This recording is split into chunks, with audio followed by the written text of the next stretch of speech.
All right, so it is time. This is the Infinite Investment Game. I talk about alternative investments and what's overall going in the markets, but also today I'm going to be talking about F1 and why you're going to see a major decline in the next 2 years for F1 cards. I think F1 is an interesting sport. Actually, before I even go into this, please like, comment, and subscribe, and tell me what you think. If you agree with me or you disagree with me, let me know. So I'm going to say that we see F1 prices continue to increase despite what's going on in the economy. There are going to be some bigger political issues worldwide, just not just in the United States. People, for whatever reason, are completely ignoring this. And with economic issues, you're going to have political issues. It's already going on in Sri Lanka, and it's going to be going on to other countries, and the United States is not immune to this.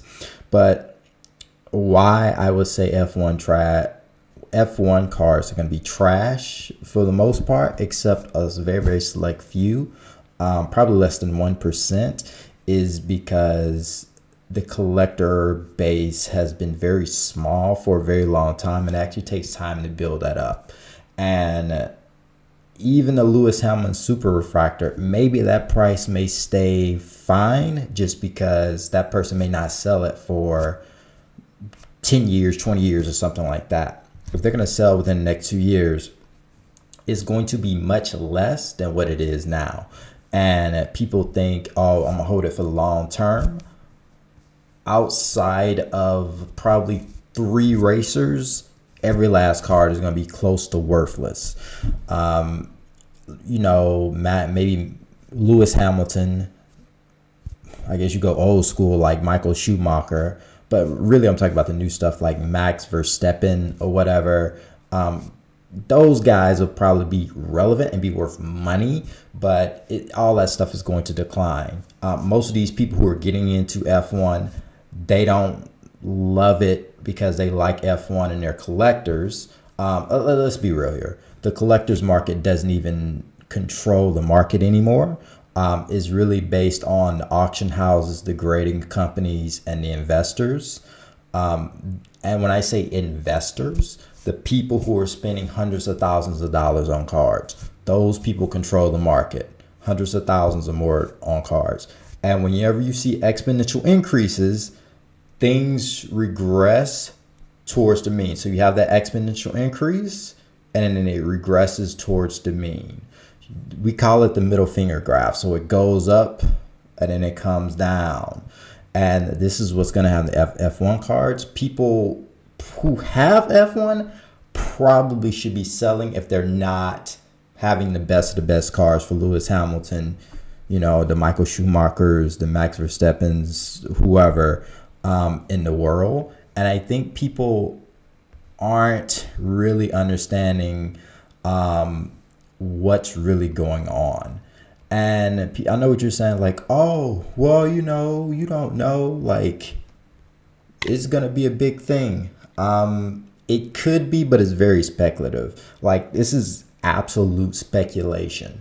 Like, it's not like basketball cards, football cards, or even baseball cards where you have a long history of people collecting these for decades. It's not as much. So it's on the same spectrum of WWF, WWE cards, UFC cards.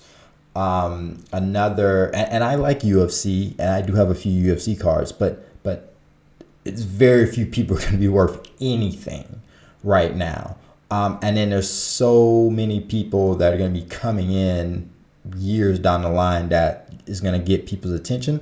So those cards are going to be as valuable as, like, for football, maybe an OJ Simpson card. He has some legal issues, but these cards won't be worth that much, and people spend all this money. It's going up and going up. And also these hobby boxes are going to start declining.